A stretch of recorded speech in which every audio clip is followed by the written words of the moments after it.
This podcast does not provide medical advice. Please listen to the complete disclosure at the end of the recording. Hello, everyone, and welcome to Everyone Dies, the podcast where we talk about serious illness, dying, death, and bereavement. I'm Marianne Matzo, a nurse practitioner, and I use my experience from working as a nurse for 44 years to help answer your questions about what happens at the end of life. And I'm Charlie Navarrete, an actor in New York City, here to ask the questions you and I may come up with about what happens at the end of life and how you and your family or friends will prepare for death while you can still speak for yourself. So please relax, get yourself something to eat and drink, and thank you for spending the next hour with Charlie and me as we talk about your brain on grief. In the first half, we have a recipe to make for your next funeral lunch, and Charlie has some insights on famous deaths of ideas. In the second half, we explore the way your brain actually changes in function while grieving. And in our third half, Charlie shares some tips for coping with grief. So Charles, how are you? Well, I'm fine. As of this recording, the New York City Marathon, several weeks ago, I don't know what I was thinking. It was a lovely fall day. I decided, let me walk through Central Park. All the leaves are changing colors. You have no idea how many people were in that park. It was just... Really, it's a big park, and you could barely walk, let alone just find a place to sit down on the lawn or on big rocks or something. It was just packed. But at some point, there's this one section called the Mall where they have statues, and it's just basically a walk straight up to Bethesda Fountain. It's just this beautiful fountain, an angel with big water dripping out from the angel, from the statue.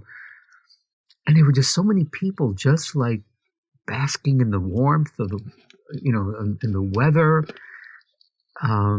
Different little groups of musicians were playing. And on a bench, there were these 4 kids.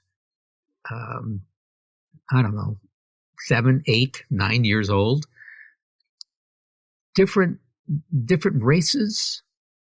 Different genders, and the only thing they were concerned about, each one had a popsicle, and life was good. Mm-hmm. And it's like, I was so glad I went after all that. It was just to see these 4 kids just like in ice cream heaven, just like slurping down all of this, and their parents were there watching, and it was nice. A few benches down, a group of very senior people playing different percussion things like bongo drums and the bigger drums. That sounds great. And again, it could have been those kids. It could have been those kids 80 years later. It was a very cool juxtaposition. It was nice just to see everybody just out walking, doing nothing except just enjoying. Isn't that great? Just like soaking it in. Yeah, it really was great. I'm glad I did that. That's good for. So that's what's new good with for me. our brains. Yes. I thought you were going to tell me that you ran in the New York City Marathon, and I thought, oh, good Lord. Yeah, I almost collapsed running for the subway. So no, I no, I don't think so. Though I do have one friend. She had a cancer scare, and but she's a runner. So she was only given permission to run, what was it, 14 miles. She could not, her doctor told her, do not run this marathon. But she was good to 14 miles. So she did. Wow. She ran 14 miles and then walked the rest of the way. She was a very happy camper, looking forward to next year running all 26. Right? Yeah, running all 26. I can't imagine the words "looking forward to running 26 miles" coming out of my mouth. Yeah, no. I understand that completely. You know how people have, I don't know if you've seen the bumper stickers that'll say, like 26 miles or 5K or whatever they say. And then there's one that says 0K. That's the one I need for my car. I would almost buy a car just to put that on there. Yeah, it's zero. Here we are. 0K for me, baby. Right there. Yep. Yep. Give me some butter cake and a cup of coffee, and you go run. Yeah, I'll be here waiting for you. Well, David's running. David's been running since high school, and he still runs. Yeah. He did a 5K a few weeks ago in like 32 minutes, and so he goes out running. And when we first met, I said, "Is like running a part of your requirement for a partner?" And he's like, "Oh no." I was like, "Okay, good." Okay, we can check that box. I just need to know this before I get too attached to you. Yeah. I understand that. Yeah. So, you know what? Let's speaking of that, of running and being in good shape and exercise, let's talk about dessert. Yeah, man. So something I can relate to. So our first half presents a wonderful lemony poppy seed cake to take to your next funeral lunch, and some of the history of famous people written by CBS Sunday morning correspondent and humorist Mo Rocca from his book Mobituaries, which celebrates the dead people, ideas, and situations that have long fascinated him. Today, we present phrenology and phlogism theory. Phrenology, the supposed science of determining a person's mental capacity and personality traits by measuring the shape of their skull, was wildly popular in the early 19th century. It turned out to be a lousy tool for science, but a fantastic tool for racism. No, wait, that's not entirely fair. It was also a very handy tool for sexism. In a technique pioneered by German anatomist Franz Joseph Gall and developed by German physician Johann Caspar Spurzheim, phrenologists used calipers to measure the shape and bumps on human heads to discover mental organs and determine that the smartest, most balanced, most creative intellects belonged to people whose heads were shaped like, you guessed it, German guys. Phrenology was thoroughly discredited by the mid-1800s, so naturally it lingered well into the 1900s. Not to be outdone, phlogiston theory. Why do things burn? And then, once burnt, why won't they burn again? This conundrum was solved by the 17th century German alchemist Johann Becher, who explained that it was something to do with a substance called Phlogiston. I know, it sounds like a word made up by someone playing a doctor in an improv game. Soon, other scientists were theorizing about phlogiston and trying to isolate this mysterious substance. They concluded that flammable things release phlogiston when they burn, and that things stop burning in closed spaces because the air becomes completely phlogisticated, and thus can take no more. It was so simple and also so completely wrong. Within the next 100 years, the idea of phlogiston was thoroughly superseded by the discovery of oxygen, which turned out to be fire's real secret ingredient. And that's our secret ingredient. Yes, it is. And almost kind of like the secret sauce in McDonald's. Yeah. And, because, without oxygen, we wouldn't have this show. Mm-hmm. Ooh, that's deep. Mm-hmm. Yes. Mm-hmm. Just saying. Okay. Good. Please go to our webpage for the recipe to lemony snicket. Oh, wait a minute, that can't be right. Lemony poppy seed cake and additional resources for this program. We hope you will be besties with us and follow us on Facebook and Instagram, and remember to rate and review this podcast. We have a link in our show notes that makes rating our podcast easy, and that would be very helpful to us because, as a licensed nonprofit organization, we are dependent on your kindness and always appreciate your tax-deductible donations. Many of you have told us how much you appreciate the information Marianne provides, so please go to our webpage to donate so that we can continue to provide quality shows about serious illness, Dying, Death, and Bereavement at www.everyonedies.org. That's every, the number one, dies.org. Marianne? Thanks, Charlie. When you have a death or other kinds of loss, your brain, along with every other aspect of your body and soul, goes through changes to get through the trauma. A large part of the grieving process in the brain is trying to adjust to life without the person. You remember them, you miss them, you crave them, and you don't understand why they're not at the dinner table, on the couch, or at the other end of the telephone. You have all these established memories and routines with this person, and now your brain is trying to relearn life without them. So this learning process is one where the person is encoded in the brain, but no longer exists physically in the world. And we need time to adjust to this mismatch. So just as an example, Dimple, our dog, died during the summer.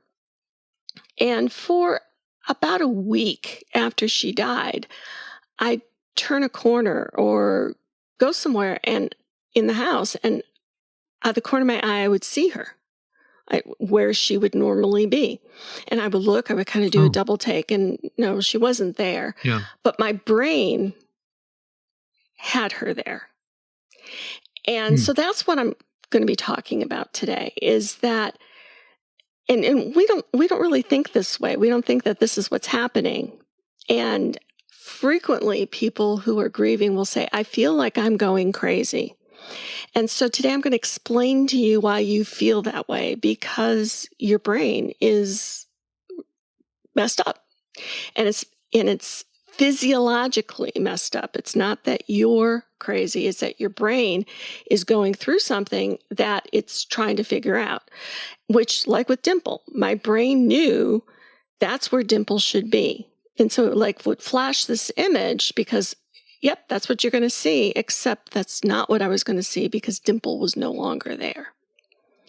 And so that's a recent experience with my dog, but you've had that experience with people who have died, or, people who have left, or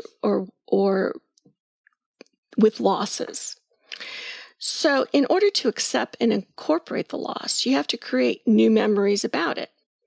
As stressing as it may be at the time, one thing that makes this updating process easier is being with the person as they die. Our rituals regarding death, the funeral, crying and hugging and sharing stories with family and friends, can also be helpful to lay down new memories that acknowledge the person isn't coming back. Even though you know they're dead, your brain still expects them to walk through the door at any moment because that's what they've always done. When that disconnect exists, grief can become harder to resolve. Grief and bereavement disrupt the homeostasis. Now, homeostasis is that balance of the body and can actually increase brain activity.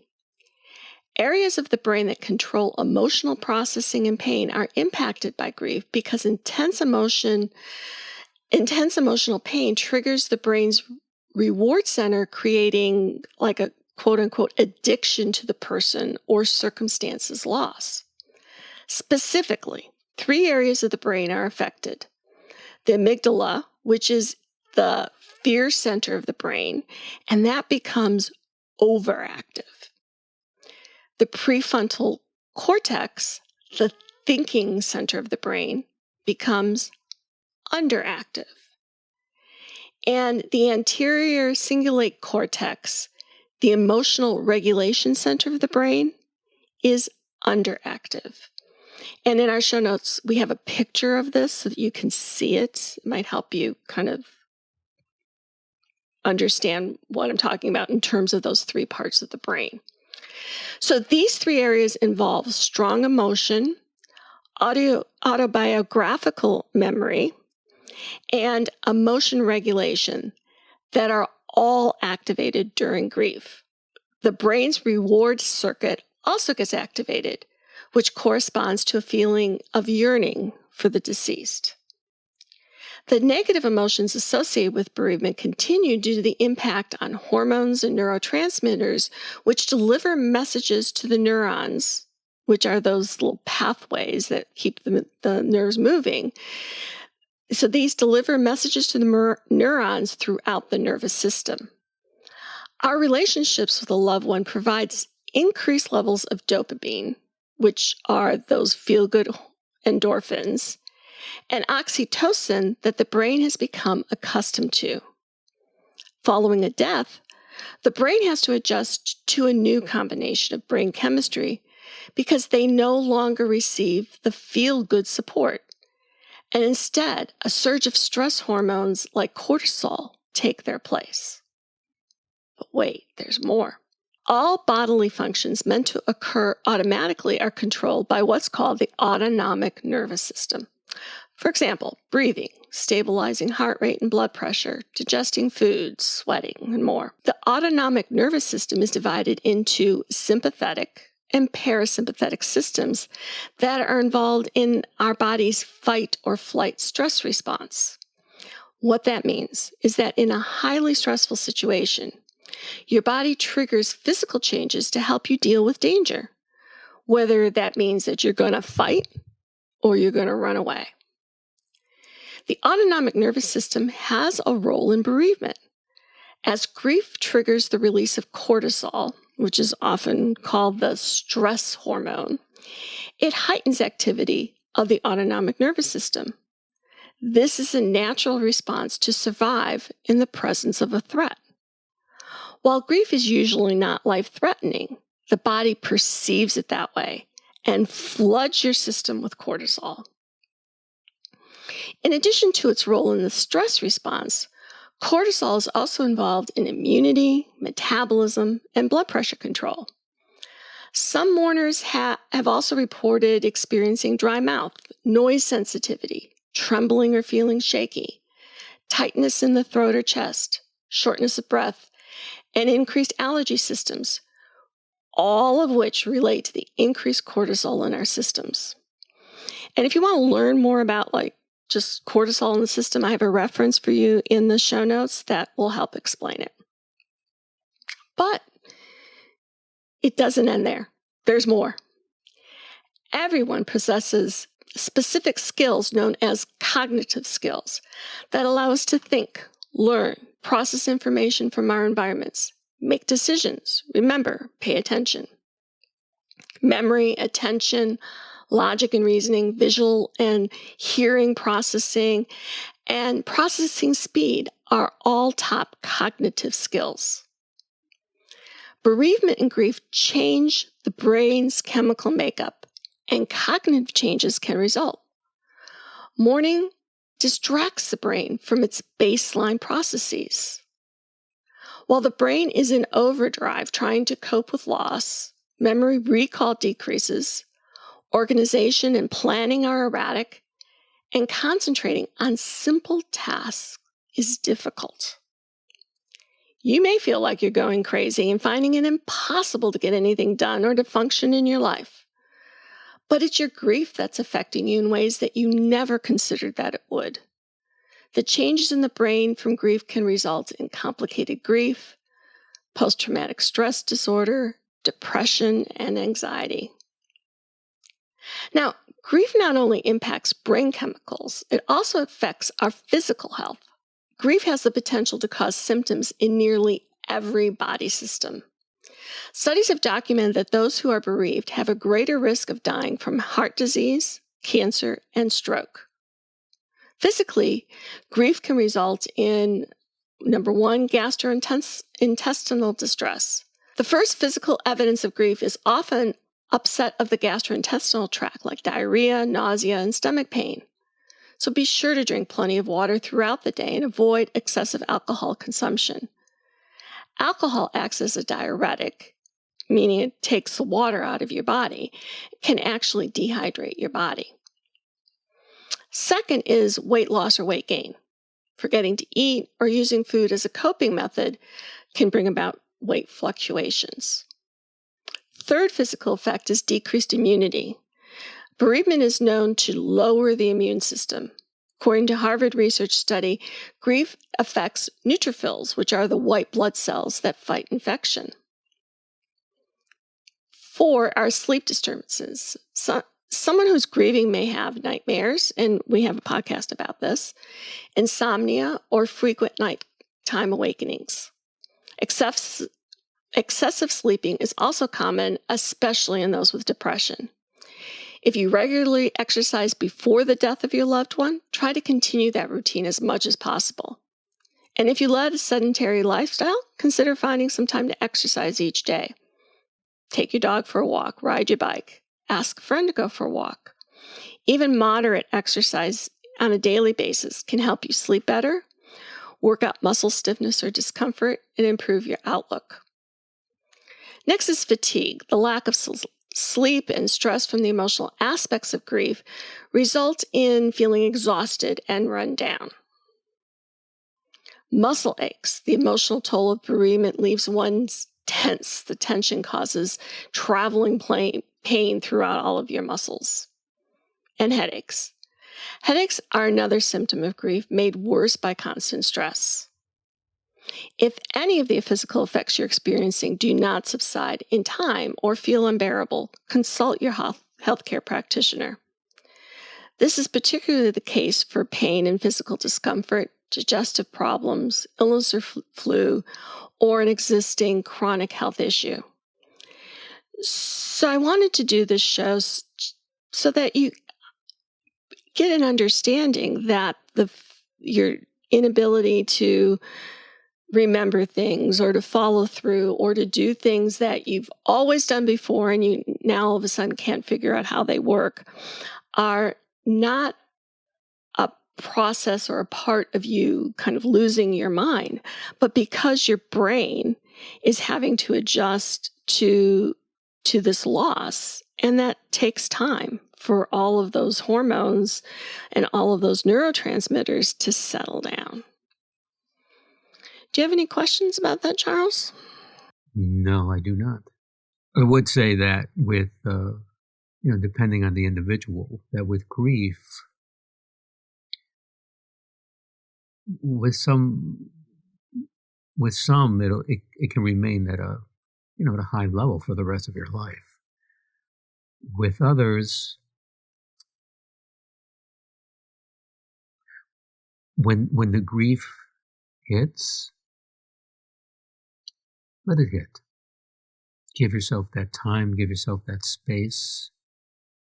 And if you occasionally have some schmo who tells you, well, you need to get over it, that happened a couple of years ago, yeah, tell them to piss off and just give yourself what you need. I mean, I've had different, people I've worked with, especially elderly who have lost, their partner, or maybe a sister or a brother, and they still feel that, and and sometimes their kids, either well-meaning or not well-meaning, have told the person they need to get over it, move on,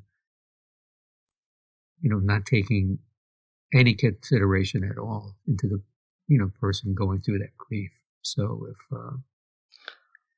or they don't understand that the brain is different, that they're that different. Yeah, everybody's different. No, it's not. That's, I guess, not really what I want to say. Is that it's not that. Yes, everybody's different. Yes, but your brain is putting out different hormones that you have no control over, because it knows that you're out of balance and that it's trying to right itself.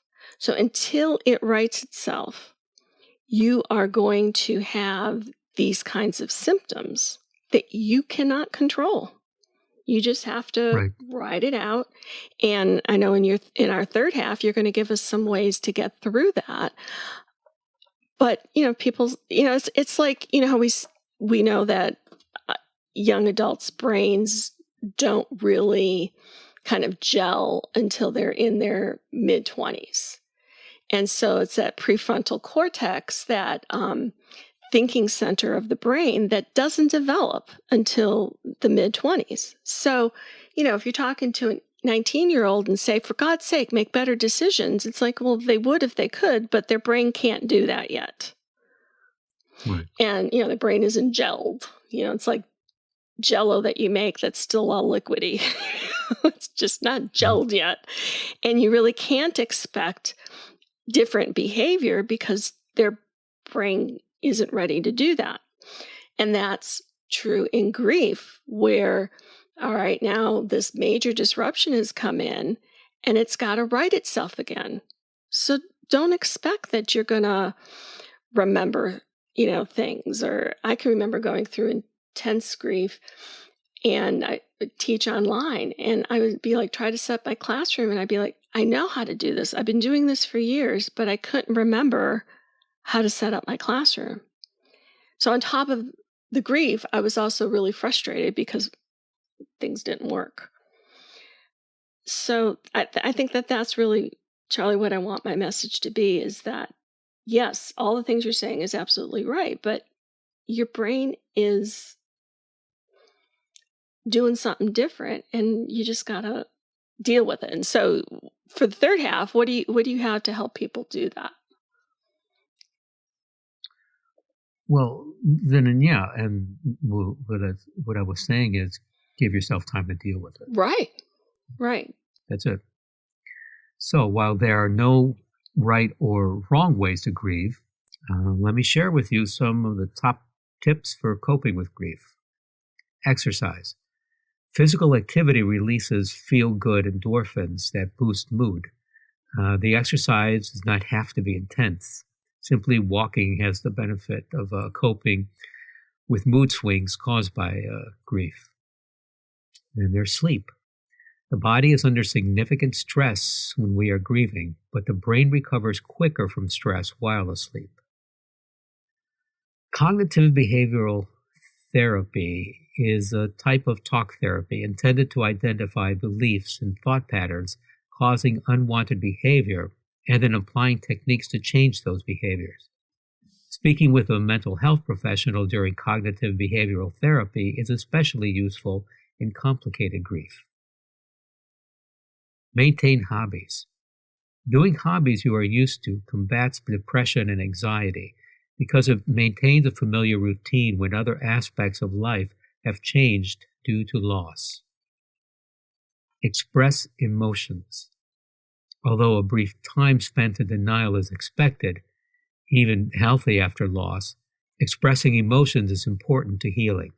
Expressing emotions creatively through art, journaling, music, or painting is an outlet for those struggling to express emotions verbally. And with that, please stay tuned for the continuing saga of Everyone Dies, and thank you for listening. Like sand through an hourglass, so are peanut shells when you grind them very finely, but very finely. And from Macbeth, actually the Mrs., Lady Macbeth, who would have thought the old man would have had so much blood in him? This is Charlie Navarrete.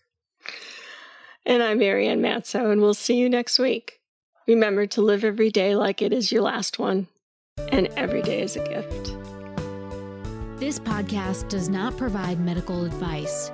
All discussion on this podcast, such as treatments, dosages, outcomes, charts, patient profiles, advice, messages, and any other discussion are for informational purposes only and are not a substitute for professional medical advice or treatment. Always seek the advice of your primary care practitioner or other qualified health providers with any questions that you may have regarding your health. Never disregard professional medical advice or delay in seeking it because of something you have heard from this podcast. If you think you may have a medical emergency, call your doctor or 911 immediately.